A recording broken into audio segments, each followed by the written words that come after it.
She gave away her last $6 to a struggling couple, knowing she'd go hungry that night.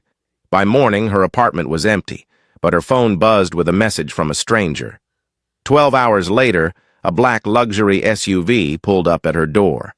Lorelei's stomach twisted into another knot as she counted the bills in her apron pocket one more time. $6.32. She'd been counting the same money for the past hour, hoping somehow the numbers would change. But they never did. Her shift at Mabel's diner didn't end for another 3 hours, and the smell of bacon and fresh-baked pie was driving her insane. She couldn't remember the last time she'd eaten a real meal. Yesterday had been half a protein bar she'd found in her locker. The day before that, nothing but coffee and water. Her body had stopped sending hunger signals that felt like normal hunger. Now it was just a constant hollow ache, a weakness in her legs, a fog in her brain that made even simple tasks feel impossible.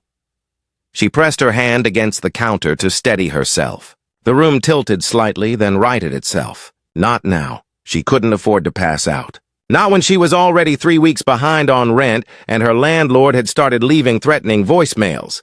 "Waitress!" someone called from across the diner. Lorelei took a breath and forced herself to smile. Her face hurt from smiling. She'd been smiling for 9 hours straight, pretending everything was fine while her world crumbled around her. She grabbed a pot of coffee and headed toward table 5, where an elderly couple sat hunched over a single slice of apple pie. "Can I warm that up for you folks?" she asked, keeping her voice bright despite the exhaustion pulling at every word. The old woman looked up, and Lorelei noticed immediately that something was wrong. The woman's eyes were red, puffy from crying. Her husband sat beside her, his hand trembling as he tried to lift his fork. His face was pale, almost gray, and there was a slight wheeze in his breathing that made Lorelei's chest tighten with worry. "We're all right, dear," the woman said softly, but her voice cracked. "Thank you," Lorelei hesitated.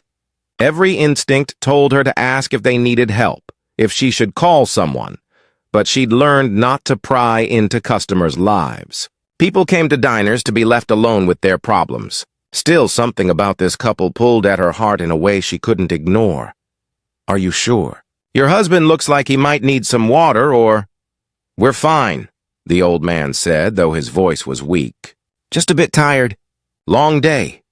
Lorelei nodded and started to walk away, but then she heard the woman whisper something that stopped her cold. "We can't afford the medicine anymore, Robert." "I don't know what we're going to do." The words hit Lorelei like a punch to the gut. She knew that desperation.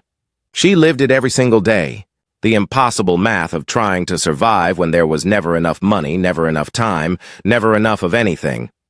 She looked down at the couple again.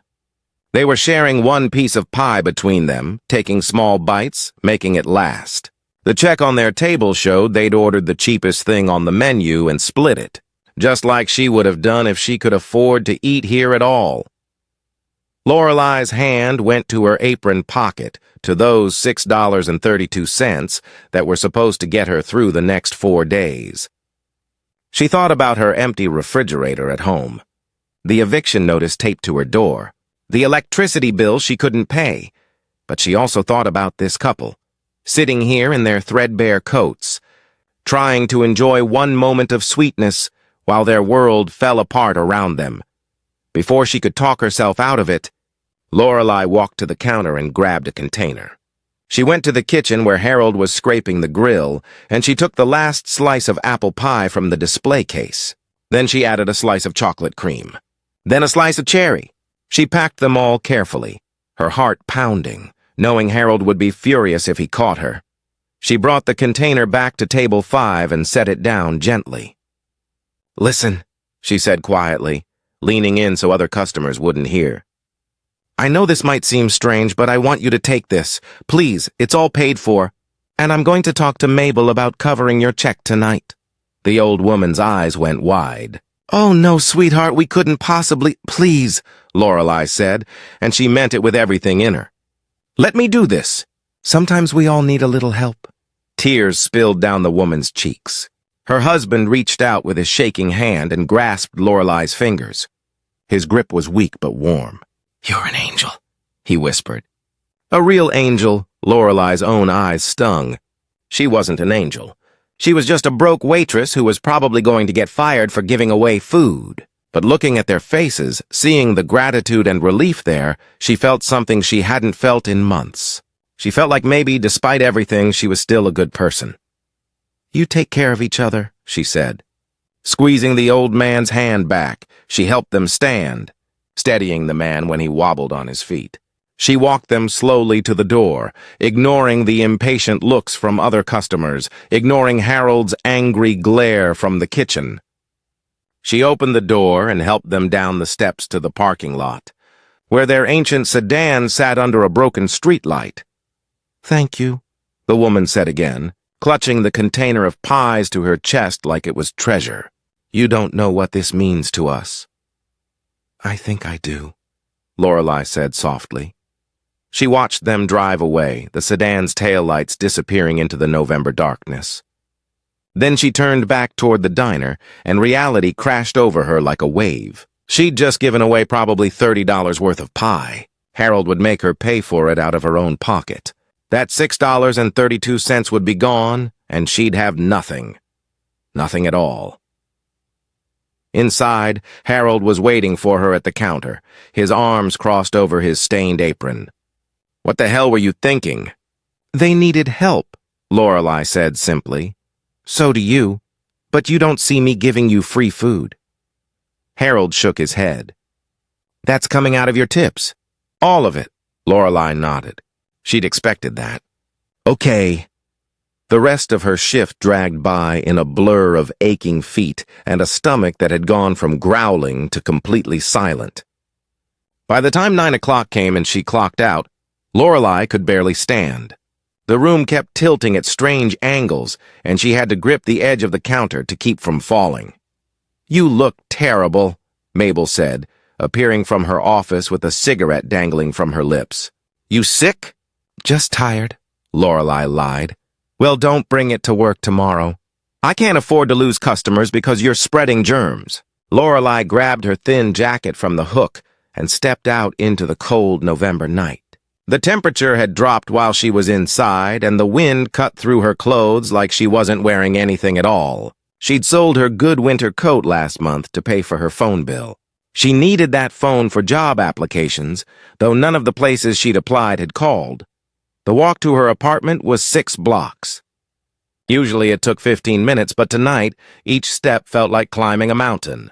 The weakness in her legs had spread to her arms, her chest, everywhere. Halfway there, she had to stop and lean against a building, breathing hard, trying not to pass out on the sidewalk. A group of people walked by, laughing and talking, carrying bags from a restaurant. The smell of food made her stomach cramp so hard she doubled over. One of the women glanced at her with concern, but her friends pulled her along and they disappeared around the corner. Lorelei pushed herself off the wall and kept walking, one foot in front of the other. That's all she had to do. Just get home. Just make it to her apartment where she could collapse and stop pretending she was okay. Her building finally appeared ahead, its broken lights and graffiti-covered walls looking almost welcoming. She climbed the 3 flights of stairs on hands and knees for the last flight because her legs wouldn't hold her anymore. When she reached her door, the eviction notice was still there, bright orange and impossible to ignore. Inside, her apartment was dark and cold. She kept the heat off to save money, and the November chill had seeped into every corner. She didn't bother turning on lights.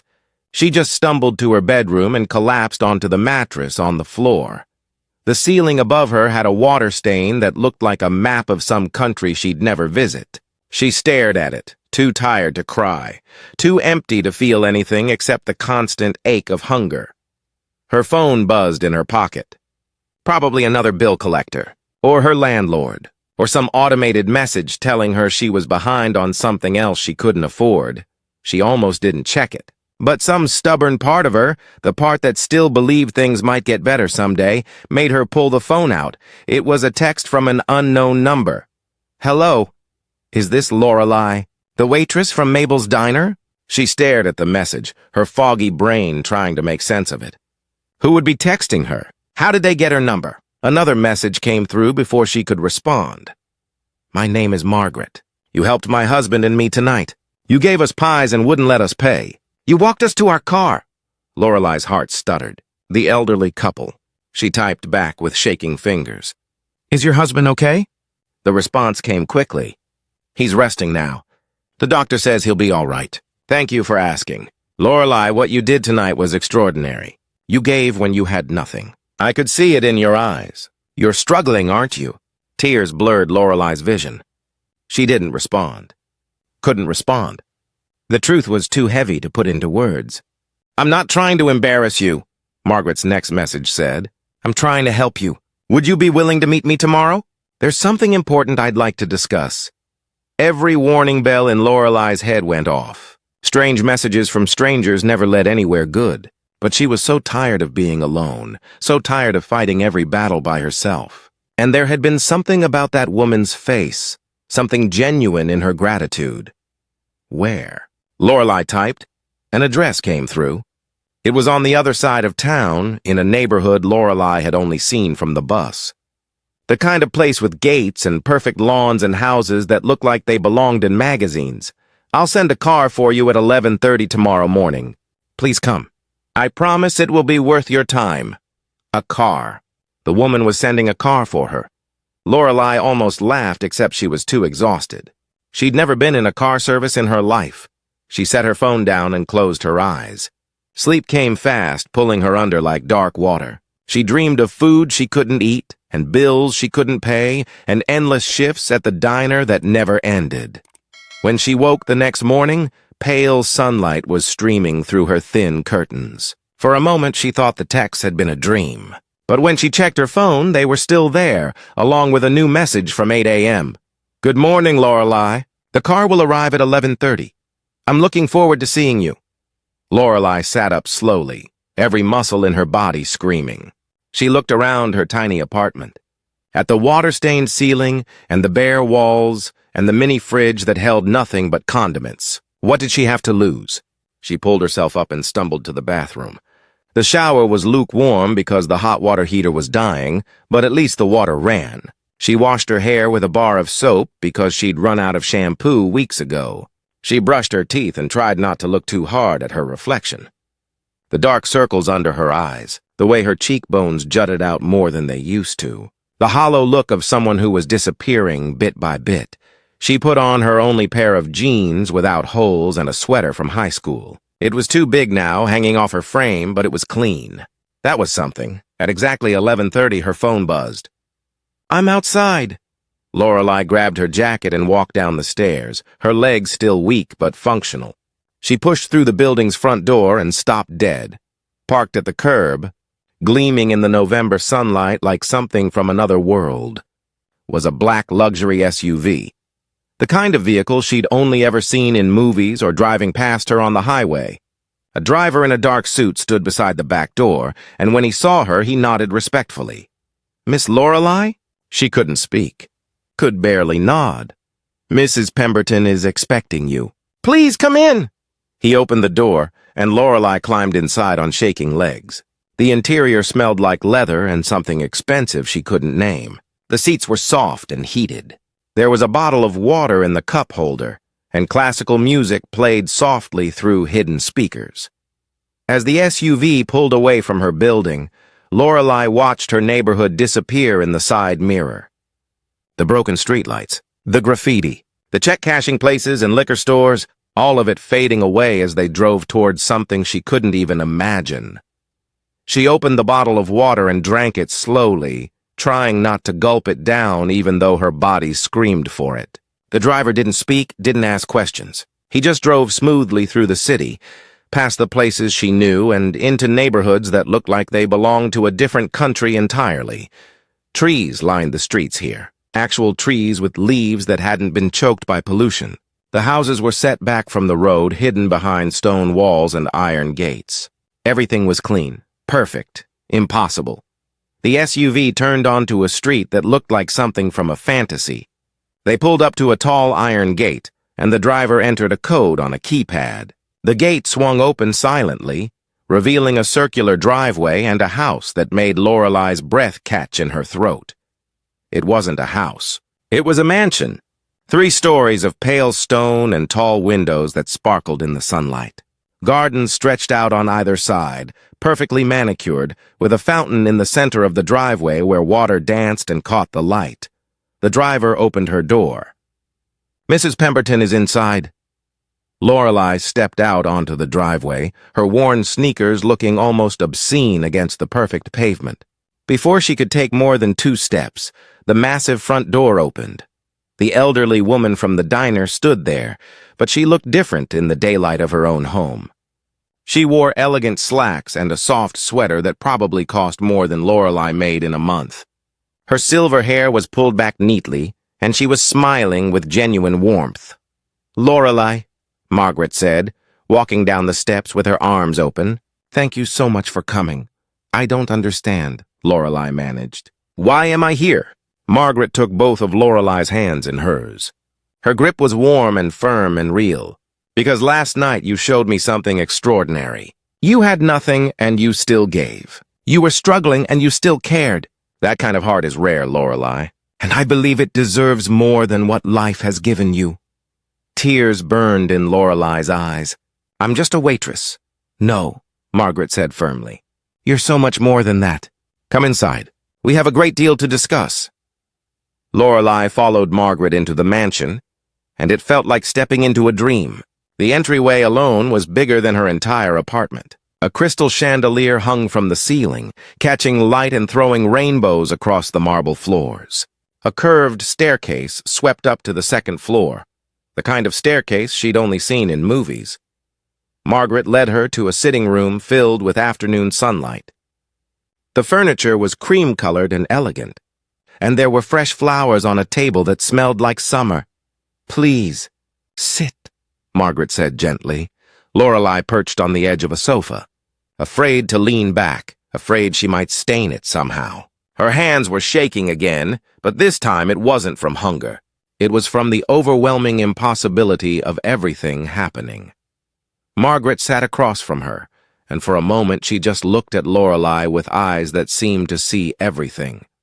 "My husband Richard is upstairs resting. He wanted to be here for this, but his doctor insisted he take it easy today. What you saw last night, that wasn't just him being tired. Richard has a serious heart condition. He's been fighting it for 2 years.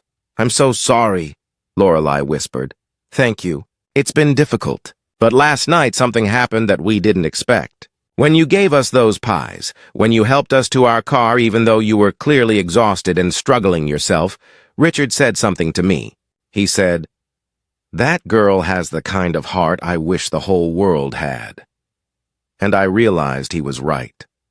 Lorelei didn't know what to say. "Didn't know how to process any of this. I called Mabel this morning," Margaret continued. "I asked about you. She told me you work double shifts. She told me you never complain. And she mentioned the eviction notice you've been trying to hide." Shame flooded through Lorelei like ice water. "I'm trying to fix it. I just need a little more time." "Stop," Margaret said gently. "I'm not here to judge you. I'm here to help you. Lorelei, my husband and I have been very fortunate in life. We've built wealth, but we've also lost things along the way. We never had children, no one to pass our legacy to, and lately we've been searching for someone special, someone with real compassion, someone we could trust with something very important." Lorelei's heart was pounding so hard she could hear it in her ears. "We want to start a foundation," Margaret said. "A real one that helps people who are struggling. People like you. People who are one bad day away from losing everything. But we can't do it alone anymore. We need someone who understands what it's like to go hungry. Someone who knows what it means to choose between rent and electricity. Someone who's lived it." The room seemed to spin. "I don't understand what you're asking." Margaret leaned forward, her eyes intense and sincere. "I'm asking if you'd be willing to work with us, to learn from us. We'd give you a real salary, real benefits. You'd live in our guest house here on the property. We'd cover your expenses while you train. And eventually, when you're ready, you'd help run the foundation. You'd be the voice for people who don't have voices." Lorelei couldn't breathe. This wasn't real. Things like this didn't happen to people like her. "Why me?" "You don't even know me." "I know enough," Margaret said. "I know you're kind even when the world isn't kind to you. I know you give even when you have nothing. I know you see people, really see them, In a way most people don't. Those things can't be taught, Lorelei. They're either in your heart, or they're not. A sob broke free from Lorelei's chest before she could stop it. Then another. Then she was crying, really crying, for the first time in months. All the fear and exhaustion and desperation poured out of her in waves. Margaret moved to sit beside her, wrapping an arm around her shoulders. "It's all right. Let it out. You've been carrying too much for too long." "I don't deserve this," Lorelei choked out between sobs. "Yes, you do," Margaret said firmly. "You deserve so much more than you've been given, and I'm going to make sure you get it." They sat there for a long time, Lorelei crying into Margaret's expensive sweater while sunlight streamed through the windows, and somewhere upstairs, Richard rested with his failing heart. And for the first time in longer than she could remember, Lorelei felt like maybe, just maybe, everything was going to be okay. When the tears finally stopped, Margaret pulled back and smiled. "There, better?" Lorelei nodded, wiping her face with her sleeve. "I'm sorry. I got your sweater all wet. Sweaters can be cleaned. Hearts take longer to heal." Margaret stood and walked to a desk by the window. She pulled out a folder and brought it back. "I took the liberty of drawing up some paperwork. Nothing is set in stone. You can take time to think about it. But I wanted you to see that this is real. This is happening."